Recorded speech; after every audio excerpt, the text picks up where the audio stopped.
Hey guys, my name's Chris and this is Financial Fitness.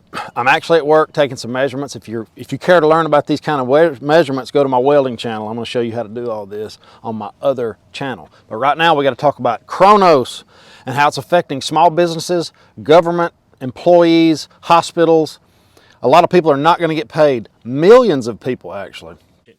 Cybersecurity expert Alan Krolitz worries about mom and pop businesses who do use Kronos to store payroll data and want to pay their workers accurately this week. Do you pay them what you paid them the last pay period and just hope that's roughly what they worked?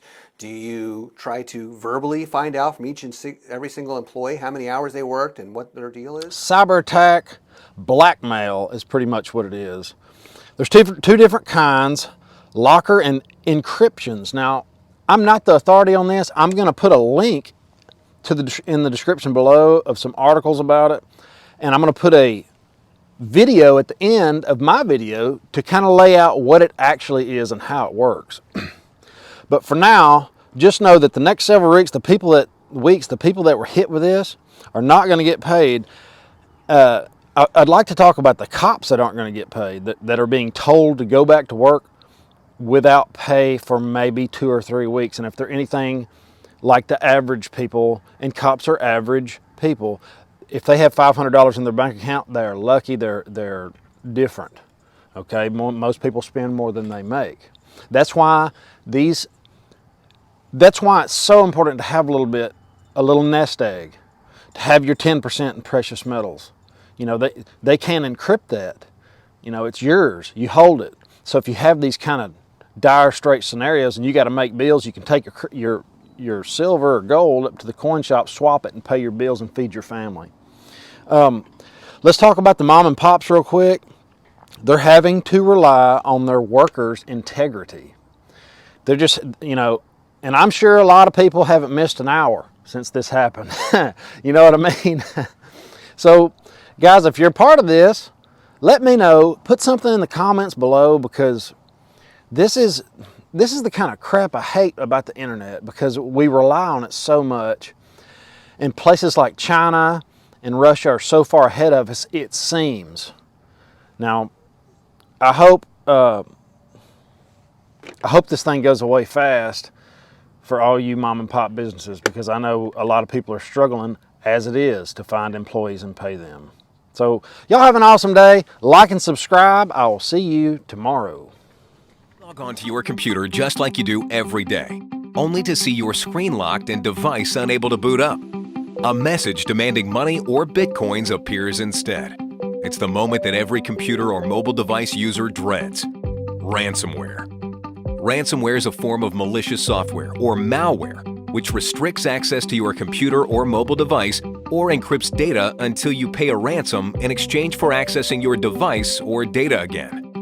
One typical example of ransomware is called Deadcryptor, which locks your devices and files until you're forced to pay a ransom.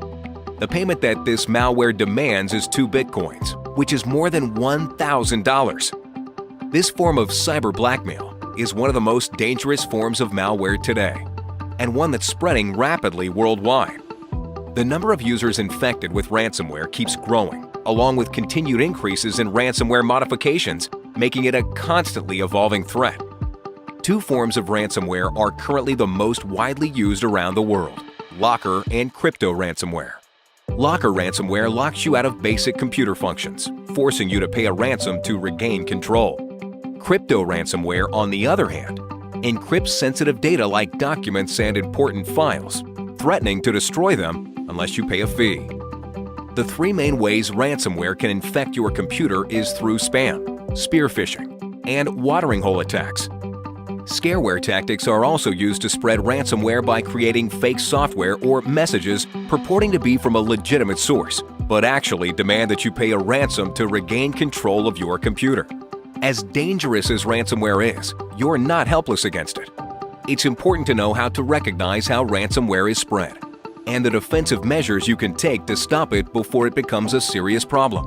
Avoid phishing scams that spread ransomware by not opening any suspicious emails or links, and also avoid visiting any suspicious websites that may contain ransomware. Know how to recognize scareware tactics by cybercriminals too. Be sure to back up your computer or mobile device and always use up-to-date internet security software equipped with specific anti-ransomware technologies. Above all, never pay a ransom, as it only emboldens the cyber criminals behind these scams. Ransomware is a serious threat that can affect you and all computer and mobile device users. But by knowing how to avoid it and by using up-to-date security software, you can stay safe